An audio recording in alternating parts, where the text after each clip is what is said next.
Okay, so some of y'all have been asking about conversion factors. And so whenever we're doing dimensional analysis or factor label method, sometimes you need to come up with your own conversion factors using King Henry Died drinking chocolate milk.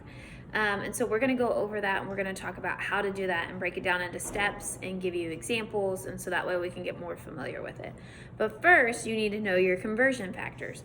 And so that would be King Henry died unexpectedly drinking chocolate milk. Okay, and so the K is for kilo, H is for hecto, DA is for deca, U is your base unit, D is for deci, C is for centi, M is for milli.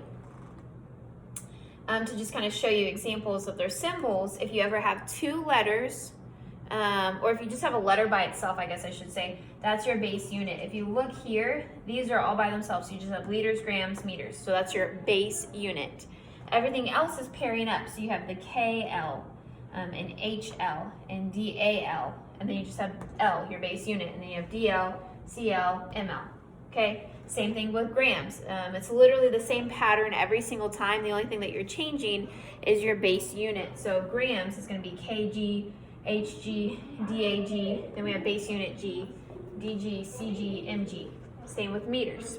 So hopefully you see that pattern. I'll get out of the way so you can look at it for a second. You can pause the video if you need to. You can take a screenshot of it, just kind of help you break it down.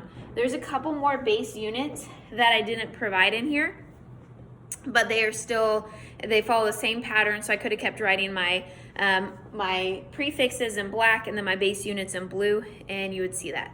But what you're going to do is whenever you're working conversion factors, you want to go from something to something else. So you may want to go from kilograms, and then you want to figure out grams. Okay, how I do this every single time, you pick the biggest one. So you need to figure out which two you're working with. So in this case, I would be focusing on the K, because this is kilo, whatever. And so that would be kilograms, is right there. And then grams is my base unit, so I'm base unit. So you always want to pick the one that's the farthest to the left. It's just going to make your life easier. And you're going to put that at 1. So kilo is the farthest to the left. So I'm going to say 1 kilogram. And then, just like we did before in class, remember you have your timeline. So however many times you have to move your finger in the same direction is the same that you move your decimals. Right now my decimal's right here, right? So I'm going to go back. 1 to H, 2 to the A, 3 to base units. So that's 1, 2, 3 times that I needed to move my finger back. So then I'm going to take my decimal and I'm going to move it back. So if I have my decimal, I'm going to move back 1, 2, 3 times, which means I need to fill in with zeros. So that'd be 1, 2, 3. So that means that 1 kilogram is equal to 1,000 grams. That's how we do the conversions. So we'll go ahead and do another one for you. Okay, and if you want to write these down as you follow along, it may help you out. So 1 kilogram is equal to 1,000 grams. So now maybe this time you need to go from base unit to centimeters. So maybe you have, in this case, it's meters, and I want to know how many centimeters.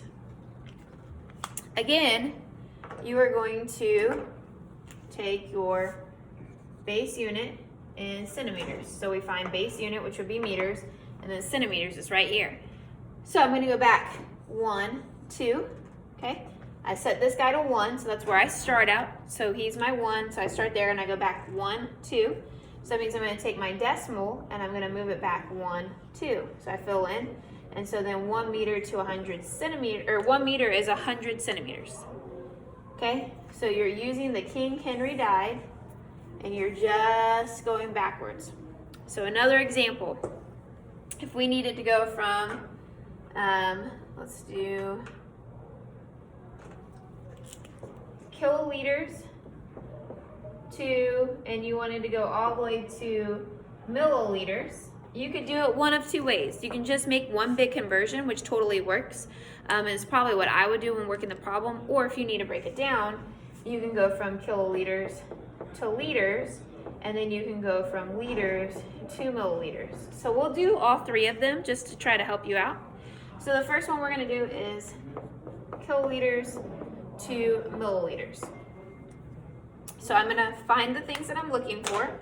So that would be my K and my M all the way down here because of milli, right? So milliliters is right here, kiloliters is right here. So now I'll put kiloliters to 1. So I have 1 kiloliter because it's the farthest left. So I want to make my biggest one my 1. And then I'm going to count backwards. I'm going to go back 1, 2, 3, 4, 5, 6.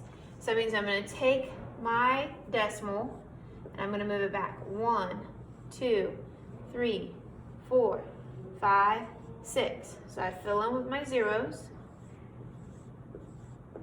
And so then that means that it's equal to 1,000,000.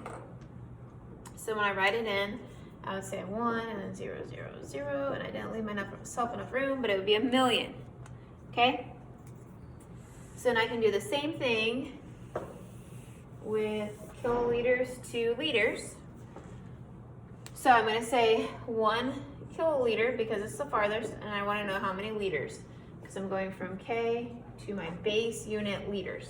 So I could go back 1, 2, 3. So I'm going to go back 1, 2, 3. So that's 1,000.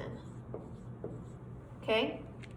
Last but certainly not least, so then if this is the case that you wanted to do this one, you would have to break it up into halves. So now that we're in liters, we would then need to go to milliliters to finish it off. So we'd go 1, 2, 3. And so I would say 1 liter is equal to 1,000 milliliters, which fits because 1,000 times 1,000 would be 1,000,000. But that's how you're using it. So hopefully that helps you break down how to solve conversions. Every single time you want to pick the biggest one and make it 1, and then you want to just work your way back on Kink and Reed Dyed to figure out the conversion factor, okay?